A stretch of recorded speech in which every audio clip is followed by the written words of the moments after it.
Alhamdulillah wassalatu wassalamu ala Rasulillah Sayyidina wa maulana Muhammad ibn Abdullah wa ala alihi wa sahbihi wa man tabi'ahu wa mawala. Rabbi shrah li sadri wa yassir li amri wa hlul 'uqdatam min lisani yafqahu qawli wa la hawla wa la quwwata illa billahil aliyyil azim. Amma ba'd. Alhamdulillah, syukur kita kehadirat Allah Subhanahu wa taala di atas limpah kurniaan kasih sayang daripada Allah. Masih lagi Allah beri kita pinjaman nyawa. Allah menggerakkan segala tubuh badan kita supaya kita sentiasa dapat beribadat kepada Allah Subhanahu wa taala. InsyaAllah tersambung semula pengajian kitab Kiamat Hampir Tiba, iaitu pada muka surat yang ke-60. 83 kecepatan perjalanannya dan negeri-negeri yang tidak dapat dimasukinya. Qala musannif rahimahullahu ta'ala wa nafa'na wa 'ulumihi fid darain. Kata pengarang, berkata para sahabat, qulna ya Rasulullah wa ma isra'uhu fil ard? Qal kal ghaith astadbarathu ar-rayh. Kal-ghais astadbarathu ar-rih. Rawahu Muslim. Artinya, kami bertanya, wahai Rasulullah, bagaimana kecepatannya Dajjal itu di atas muka bumi ini? Nabi SAW menjawab, kecepatan perjalanannya adalah seperti kecepatan al-ghais, iaitu hujan atau awan yang dipukul oleh angin yang kencang. Hadis riwayat Muslim. Para sahabat Nabi bertanya, bila Nabi cerita kepada para sahabat tentang Dajjal ni, lalu ditanya kepada Nabi, ya Rasulullah, laju macam mana kak Dajjal ni? Laju sangat kau dia? Sebab apa dia akan memasuki semua negara dalam masa 40 hari tu. Jadi cepat ke masa perjalanan dia tu? Maka Nabi kata, kecepatan perjalanan Dajjal ni seperti al-ghais. Apa dia al-ghais? Iaitu hujan atau awan yang dipukul oleh angin yang kencang. Maksudnya laju lah. Begitu tu, kalau tuan-tuan tengok angin, hujan, kalau dia turun, kemudian dalam masa yang sama ada angin pula, kan, membuatkan dia bertambah macam lebih nampak lebat, dan hujan tu akan jadi sengit, dia tak turun straight ke bawah. Kalau hujan yang dipukul oleh angin, maka hujan tu akan nampak macam sengit. Sebab apa? Dipukul oleh angin. Makna lajunya dia pergi tu, Nabi kata seperti hujan yang dipukul oleh angin. Makna cepat turun dia. Macam mana cepatnya hujan yang dipukul angin tu, sama juga kecepatannya dengan perjalanan Dajjal tu. Kecepatan yang seperti ini tidak ada pada kenderaan orang-orang dahulu. Orang dulu tak ada kenderaan gini. Kalau hari ini, maka dapatlah kita membandingkannya dengan kecepatan jet-jet tempur yang digunakan oleh Angkatan Udara dalam peperangan atau lebih cepat dari itu.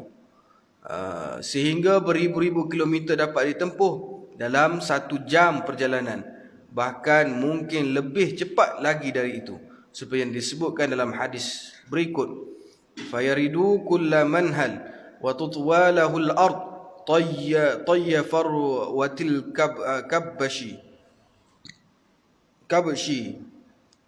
tayyafar wa til kabshi. Habis kata, lalu Dajjal akan mendatangi setiap tempat sumber air, iaitu maksudnya mendatangi setiap kampung dan dilipatkan baginya bumi ini laksana lipatan kulit kambing kibas. Mana kata pengarang, cepatnya perjalanan Dajjal ni tak mustahil lah, sebab pada akhir zaman ni ada jet-jet ataupun ada benda yang boleh digunakan oleh manusia, yang mana benda tu boleh tempuh beribu-ribu kilometer dalam masa 1 jam. Contoh tengok, kita kalau kita daripada Malaysia nak pergi ke Mekah, kan? Nak pergi daripada Malaysia nak pergi ke Mekah, tak silap saya kilometer dia 6,456. Tak silap saya lah. Yang terakhir saya tengok 6,456 kilometer daripada Malaysia ke mana Ustaz? Daripada Ipoh. Kira daripada Ipoh. Kalau tuan-tuan kira daripada KLIA tu lain lah. Saya kira daripada Ipoh lah perjalanannya 6,454 kilometer perjalanan dia. Tuan-tuan tengok, ataupun kita mudah kita letak lah, kalau daripada Malaysia lah, berapa jam perjalanan tuan-tuan? Daripada Malaysia kita nak pergi ke Saudi, nak makan masa lebih kurang 8 jam ke 8 jam setengah je. 6,000 kilometer. Nampak tak? Makna dapat ditempuh dalam masa beberapa jam. Itu baru kapal terbang, bawa orang pergi haji, bawa orang pergi umrah. Kalau kita tengok jet-jet yang puak-puak askar guna, orang perang tu, jet tu lagi laju pada tu lagi. Laju lagi daripada kapal terbang. Dan kenderaan Dajjal lebih laju lagi daripada jet tersebut. Nampak tak? Dalam masa, kalau ribu-ribu kilometer tu, sekejap je nak lari.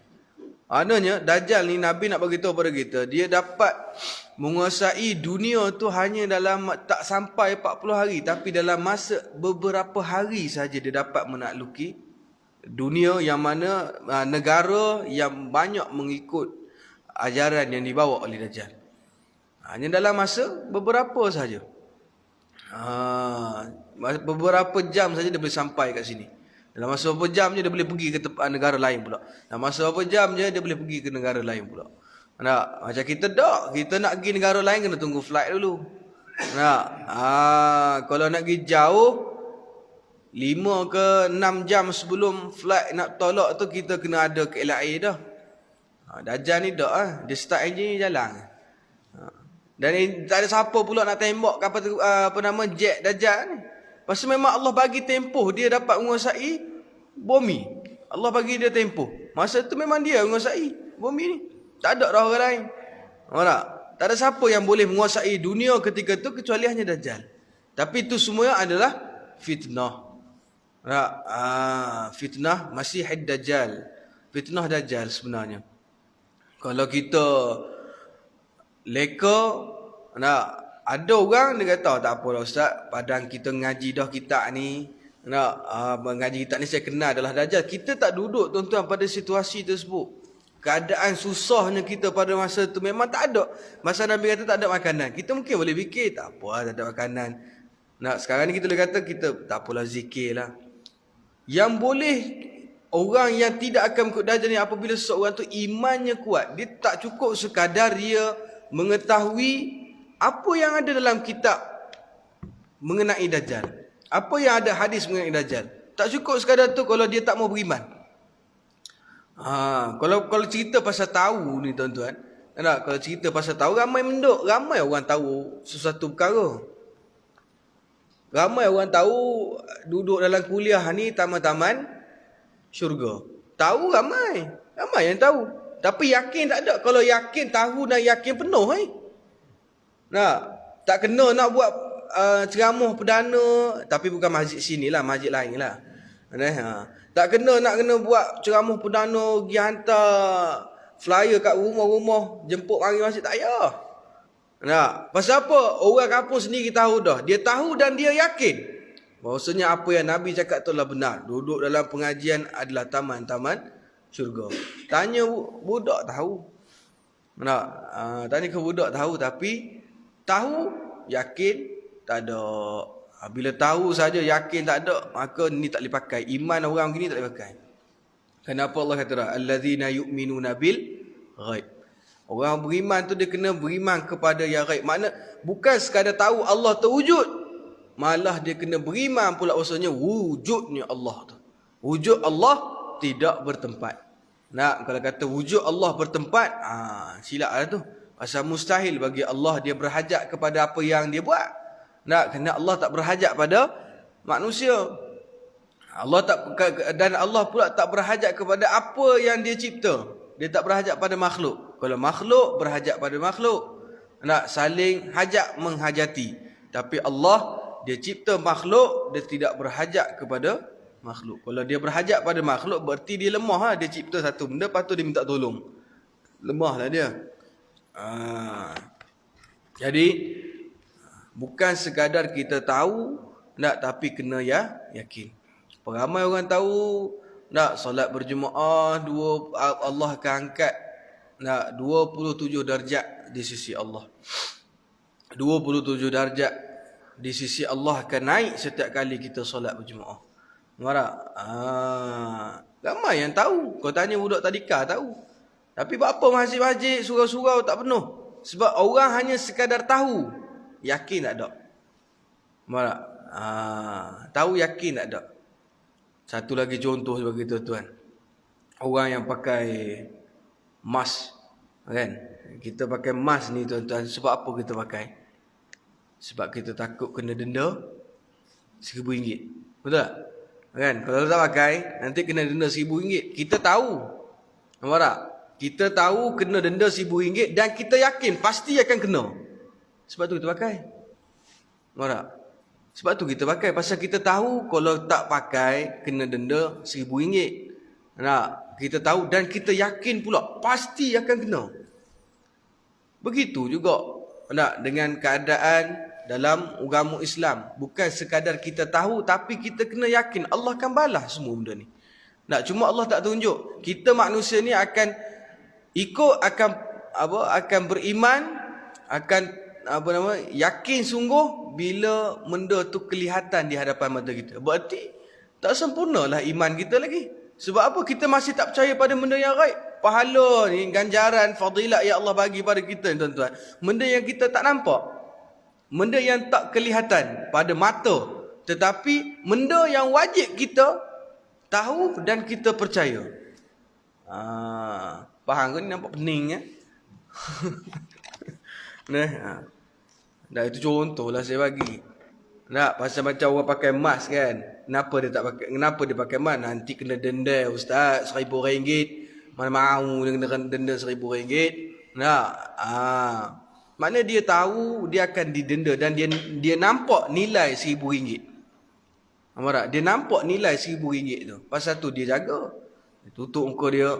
Dia jaga semua. Gimana-mana dia pakai semua. Nampak tak? Maka begitu juga dengan keadaan kehidupan seharian kita. Tak sekadar kita tahu kuliah itu, pengajian itu, taman-taman syurga, malahan kita pula lebih, kita yakin, kita beriman bahawasanya memang betul-betul taman syurga. Cuma benda tu kita tak nampak, tu beza. Kalau orang kafir, dia akan percaya pada Tuhan dia. Pasal apa dia percaya pada Tuhan dia? Pasal dia nampak Tuhan dia. Dia buat Tuhan situ memang nampak dah lah lemah dah tu. Pasal dia cipta Tuhan dia sendiri. Dia buat Tuhan dia, pas dia sembah. Pasal apa? Ni aku, Tuhan aku. Dia nampak Tuhan dia. Tapi kita orang Islam tak ajar pada melihat, nampak Tuhan. Nampak tak? Kita orang Islam tak diajar untuk melihat Tuhan. Yang kita, benda yang perlu kita buat apa dah? Kita meyakini wujudnya Tuhan tu. Bukan sekadar kita tahu Tuhan tu wujud, malah kita yakin pula. Beriman pula 100% bahawa Tuhan tu wujud. Allah tu wujud. Jangan samakan kita macam orang kafir nak tengok dulu baru nak percaya. Tu sebab orang kafir suka bertanya pada kita. Dia ada Tuhan. Pas demo tu semua Tuhan demo mana? Itu dia. Selok nak jawab. Nampak tak? Baik. Jadi Dajjal ni cepatnya Dajjal ni berjalan. Bukan berjalan, dia naik jet. Dajjal dia naik jet pergi ke sebuah negara tu hanya dalam masa beberapa minit atau jam. Memang cepat. Nabi kata cepat-cepat. Memang cepat. Kita dalam dunia ni ada berapa ratus buah negara. Saya pun lupa nak buat kajian berapa puluh negara ada dalam dunia ni.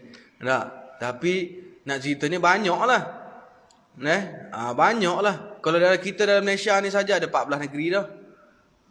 Kita dalam Malaysia saja dah ada 14 negeri dah. Lepas tu macam mana Dajjal nak pergi dalam satu negeri tu pula ada beberapa daerah. Nak pergilah masa cepat gini. Memang Dajjal boleh pergi ya. Pasal dia mempunyai kenderaan yang hebat. Itu kelebihan yang Allah bagi pada Dajjal untuk untuk memperdayakan manusia yang tak mau beriman pada Allah. Jadi hadis tadi Nabi kata lalu Dajjal akan mendatangi setiap tempat sumber air. Maksudnya Dajjal dia akan datang kepada setiap kampung. Maksudnya setiap kampung tu mesti ada sumber air. Dan dilipatkan baginya bumi ini laksana lipatan kulit kambing kibas. Hadis riwayat Al-Hakim. Maksud hadis di atas hadis ini, Dajjal akan berjalan di atas muka bumi ini dengan cepat sekali sehingga dalam masa yang singkat ia telah dapat menjelajah dunia dan penghuni dunia. Dalam masa yang singkat. Kita mengaji dah satu hari pada zaman Dajjal umpamanya seperti satu tahun. Mungkin dalam masa sehari itu dia dapat jelajah dunia dan jelajah setiap penghuni yang berada dalam dunia ni semua dapat dijelajah oleh Dajjal. Sebab apa? Cepatnya kenderaan yang digunakan tu. Penghuni dunia akan segera mengikutinya, mengikut Dajjal. Pasal yang Dajjal ni dia hanya nak orang ikut dia aja. Dia pergi di sebuah negara, dia yang tak lain tak bukan, dia nak ada orang ikut dia, percaya dia sebagai Tuhan. Itu je. Orang kafir tak usah cakap, memang orang kafir ni tunggu-tunggu sangat Dajjal. Mana? Orang kafir memang tunggu-tunggu sangat. Pasal apa? Dajjal ni dia akan beri kepada kita kemewahan. Dia akan bagi kemewahan. Dia pujuklah macam orang tawar pada Nabi lah tuan-tuan. Nabi, kenapa Nabi lebih kepada nak berhijrah ke Madinah?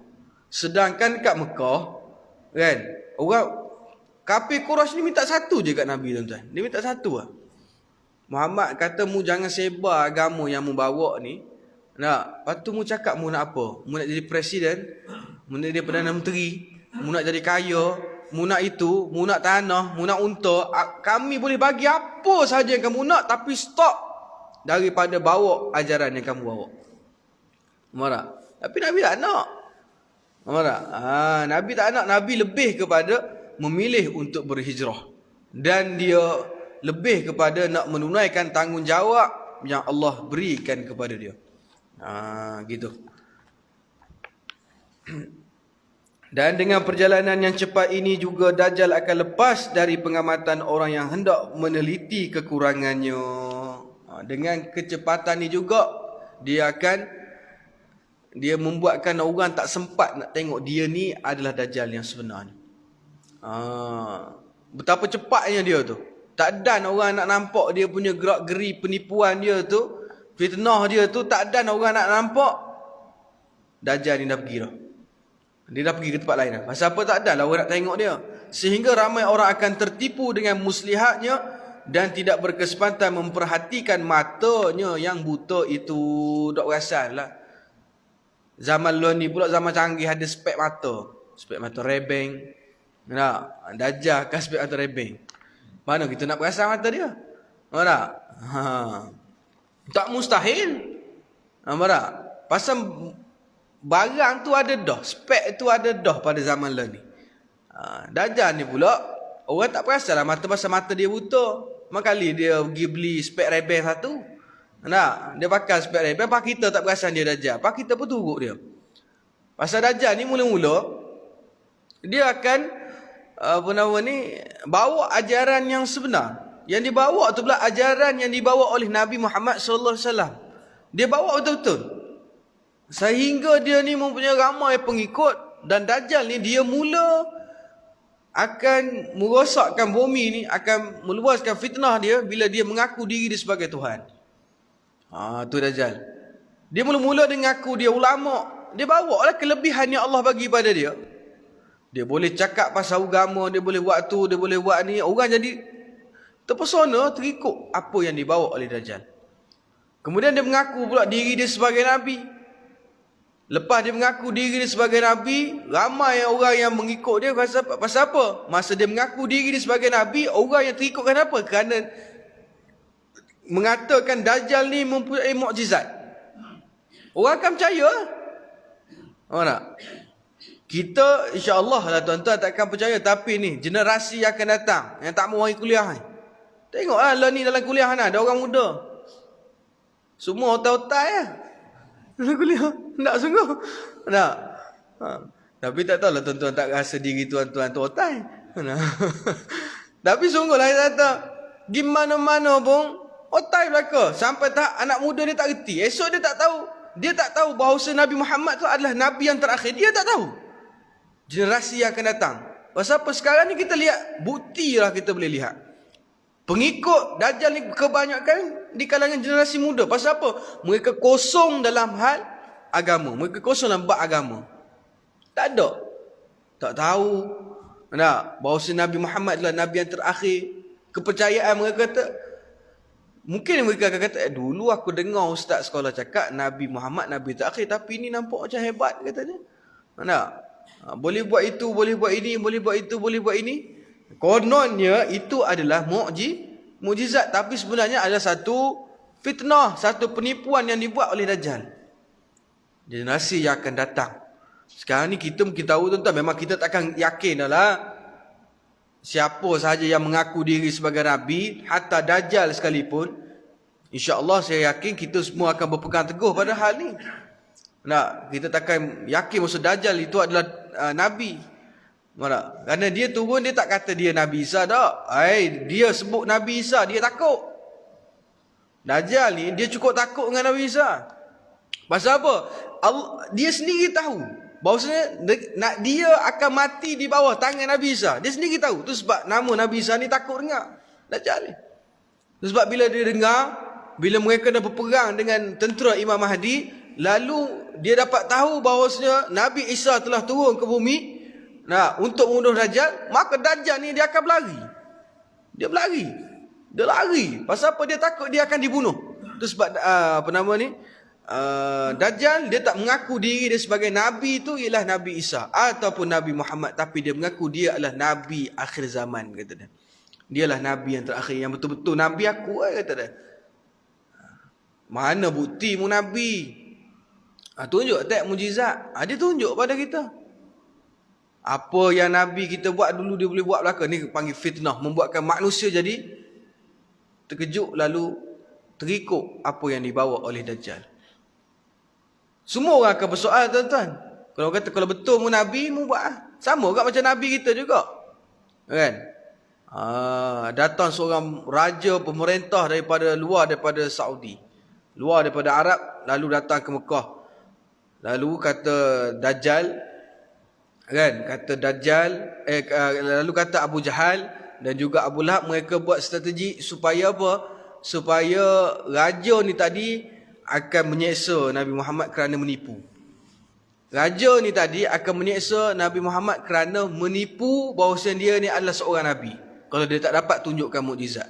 Sestiji Abu Jahal dan Abu Lahab. Abu Lahab bapa saudara Nabi, Abu Jahal bapa saudara Sayyidina Umar Al-Khattab.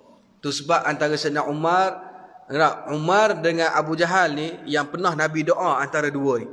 Kan Nabi pernah doa antara dua Umar untuk jadi masuk Islam dan dan jadi tentera dalam peperangan, setiap peperangan yang dibawa oleh Nabi.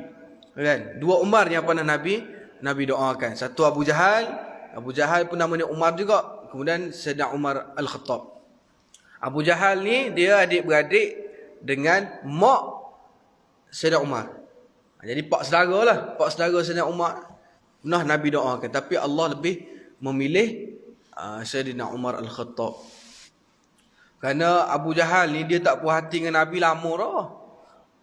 Abu Jahal dia pernah gocoh dengan Nabi sampai dia kalah. Dendam dia dengan Nabi ada. Dia pernah gocoh dengan Nabi.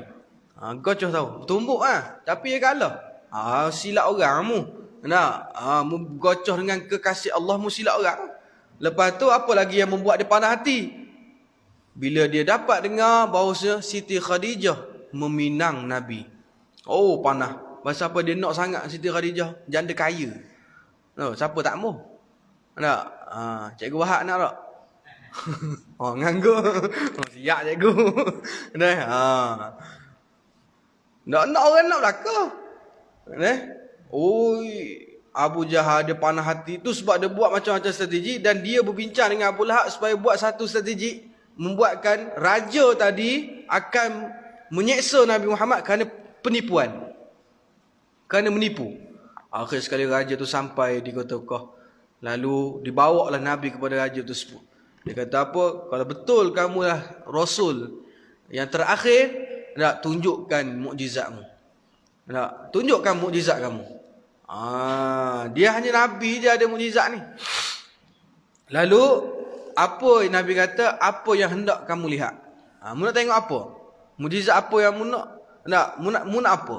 Maka dia kata, aku nak tengok bulan datang pada kamu dan kamu belah bulan tu.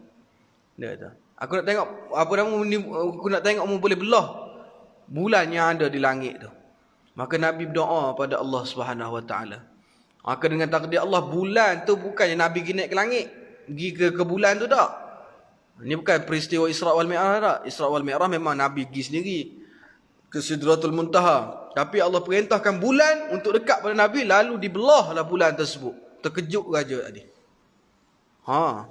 Terkejut dia. Dengan Nabi tunjuk begitu je.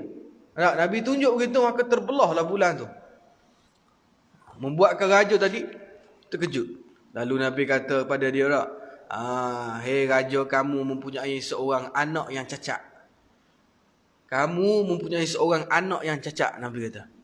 Raja tadi terkejut lah. Pasal apa raja ada anak cacat? Dia tak tunjuk ke orang yang malu. Pasal dia ada jawatan yang besar, kemudian anak dia cacat. Kan? Anakmu sakit seorang, Nabi kata. Maka ketahuilah bila kamu balik nanti daripada sini, anakmu dah sembuh. Aku doa pada Allah supaya sembuhkan anakmu.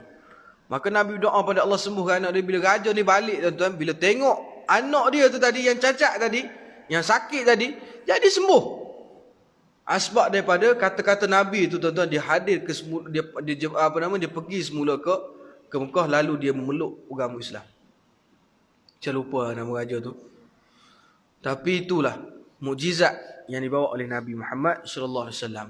Dan Dajjal ni juga dia akan tunjuklah kononnya dia ni mempunyai mukjizat. Dia akan tunjuklah konon yang dia ni ada mukjizat. Dia akan tunjuk pada kita gini-gini. Tak ngaku aku sebagai Nabi. Oh, percaya. Kami percaya. Bila orang ramah sangat pengikut dia, dia mengaku pula diri dia sebagai Tuhan. Dan masa itulah dia buat kemusnahan. Dia pergi lah. Mengata-kata suruh orang mengaku diri dia sebagai Tuhan. Mu tak percaya lagi? Ni aku hidupkan orang yang mati. Sedangkan yang hidup tu adalah syaitan. Syaitan ni, tuan-tuan, dia memang akan jadi geng Dajjal lah. Dia akan bekerjasama dengan Dajjal. Dia akan bekerjasama dengan Dajjal, membuatkan kita ni terkejut. Melihat orang yang dah mati boleh hidup balik. Terutamanya dia akan bangkitkan orang yang kita sayang. Siapa, tuan-tuan, yang paling kita sayang kat atas muka bumi inilah? Allah dan Rasul dah pastinya kita sayang. Yang ketiganya ialah mak dan ayah kita. Mak ayah kita tak ada, dia bangkit balik. Dia bangkitkan balik mak ayah kita. Tapi sebenarnya tu bukanlah jasad dan tubuh badan mak ayah kita, sebenarnya bukan. Itu sebenarnya adalah syaitan yang menjelmakan diri dia sebagai mak ayah kita. Syaitan boleh menjelmakan diri tu dah.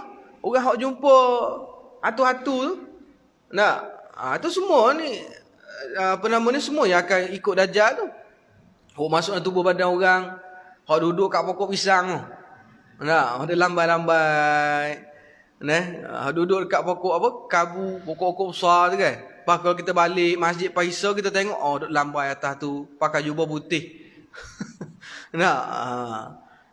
Benda tu wujud sungguh. Dan benda-benda ni lah esok yang akan bangkit dalam keadaan wajah mereka ni seperti mak ayah kita. Sehingga kita ni akan jadi terikut. Mak saya rindu. Dan mak kita ketika tu akan kata apa, tuan-tuan? Dia kata, hei anak aku, mainlah ikut Dajjal ni bagus. Tengok mak ni boleh hidup balik, ikut. Boleh makan, boleh apa. Ni kita ni susah ni. kita berada dalam keadaan kesusahan ni, mai ikut Dajjal. Tak ada masalah. Nak dia memang Tuhan yang betul pun. Membuatkan kita akan terikut. Namun demikian Dajjal tetap tidak dapat masuki dua kota suci umat Islam, iaitu Mekah Al-Mukarramah dan Madinah Al-Munawwarah. Maka penghuni kedua kota ini akan selamat dari fitnah Dajjal. Dua kota Mekah ni, dua kota suci ni akan selamat daripada fitnah Dajjal. Dia tak boleh masuk. Dajjal dia tak boleh masuk mana sahaja dipanggil sebagai tanah haram. Kan? Tanah haram ni kira tak boleh masuk lah. Kalau dekat Mekah lebih kurang dalam 10 ke 15 kilometer persegi. Kan? Kota Mekah tu adalah tanah haram. Kilometer tau, bukan meter, kilometer. Dia ada dipanggil sebagai tanah haram. Lebih daripada tu dia bukan lagi tanah haram. Mana kawasan tanah haram memang haram lah Dajjal untuk masuk. Dia tak boleh masuk di kawasan tanah haram, baik kota Mekah ataupun kota Madinah.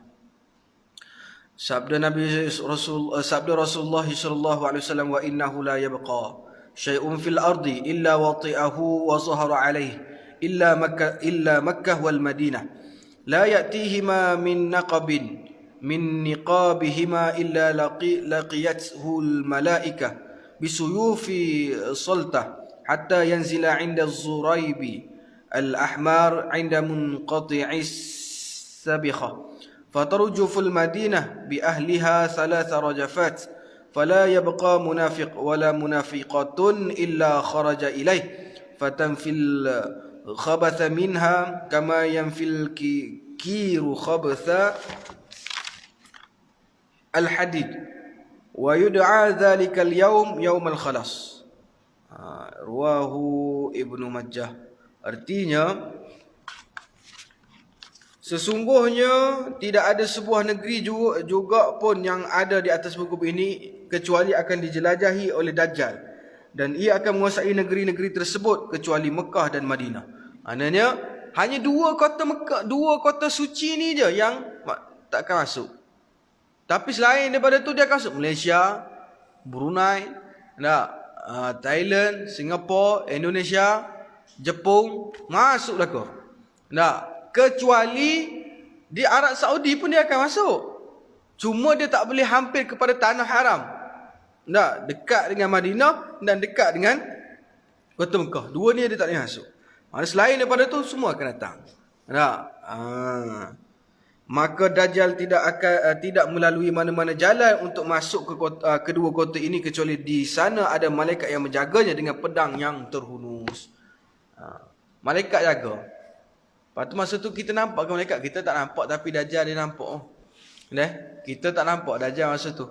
Tapi Dajjal akan lihat bahawasanya kalau dia masuk, dia akan mati situ. Jadi dia tak mau mati. Dajjal dia tak mau mati. Itu sebab bila Nabi Isa turun, dia tahu masa saat kematiannya dia lari. Mungkin ada tempoh sikit lagi ke, lebih sehari ke tak. Sampai masa dia yang telah Nabi bagi tahu bahawa Dajjal ni akan hidup selama 40 hari je, maka cukup-cukup 40 hari dia akan mati di tangan Nabi Isa AS. Lalu maka Dajjal hanya boleh sampai di kawasan yang berbatu merah, di dekat persimpangan Sabikhah. Sabikhah artinya tanah yang dibiarkan begitu sahaja, jadi tidak ada apa-apa tanaman atau bangunan di atasnya, iaitu di luar kota Madinah. Dalam tanah Arab Saudi, tapi di luar kota Madinah. Lalu bergegarlah kota Madinah 3 kali gegaran. Maka tidak ada seorang munafik laki-laki atau perempuan kecuali ia akan keluar daripadanya. Dia akan hentakkan kaki dia. Ada setengah riwayat mengatakan Dajjal ni dia akan hentakkan kaki dia 3 kali, maka dengar seluruh kota Madinah. Dengar seluruh kota Madinah. Maka ketika tu semua orang munafik laki dan perempuan akan keluar. Semua. Orang kata jangan keluar, dan keluar. Tak, dia akan keluar. Semuanya akan keluar. Nak tengok apa benda yang bunyi tu. Hentakan tersebut tu. Mereka semua akan keluar. Maka Madinah itu sama seperti tempat pembakaran besi yang mengeluarkan karat daripadanya. Dan hari itu dinamakan sebagai Hari Al-Khalas. Al-Khalas, iaitu hari penapisan. Yang mana pada hari itulah tuan-tuan, bahawasanya Dajjal bahawasanya kota Madinah clear daripada golongan munafik fasik clear. Masa tu yang tinggal selepas daripada hentakan kaki Dajjal tersebut, maka yang tinggal di kota Madinah ketika tu hanya orang yang beriman benar-benar kepada Allah. Yang tak beriman, maka mereka akan terus keluar. Mereka akan keluar untuk tengok apa benda yang berlaku hentakan tersebut. Mereka nak tengok Dajjal. Masa tu kota Madinah yang ada hanya orang yang benar-benar beriman kepada Allah Subhanahu wa taala. Wallahu a'lam. Insya-Allah panjang umur rezeki kita akan sambung lagi pada perkataan malaikat yang disalahertikan. Wallahu a'lam. Tuan-tuan, saya ucapkan terima kasih atas sumbangan tuan-tuan untuk pondok yang saya usahakan. Lebih kepada tujuannya untuk beli barang dapur pelajar. Jadi tuan-tuan yang nak masukkan dana, nak bagi sumbangan lagi, boleh masukkan dalam tabung pondok yang disediakan tu. Dan saya ucapkan ribuan terima kasih. Semoga Allah balas sumbangan tuan-tuan dengan ganjaran yang berlipat kali ganda. Wallahu a'lam. A'udzubillahi minasyaitonir rajim. Bismillahirrahmanirrahim. Alhamdulillahi alamin wassalatu wassalamu ala asyrafil anbiya wal mursalin wa ala alihi wa sahbihi ajma'in. Allahumma arinal haqqa haqqan warzuqna ittiba'ah wa arinal batila batilan warzuqna ijtinabah. Rabbana iftah bainana wa bain qaumina bil haqqi wa anta khairul fatihin. Rabbana atina fid dunya hasanah wa fil akhirati hasanah wa qina adzaban nar. Sallallahu ala sayyidina Muhammad wa ala alihi wa sahbihi wa baraka wa sallam. Walhamdulillahirabbil alamin. Assalamualaikum warahmatullahi wabarakatuh.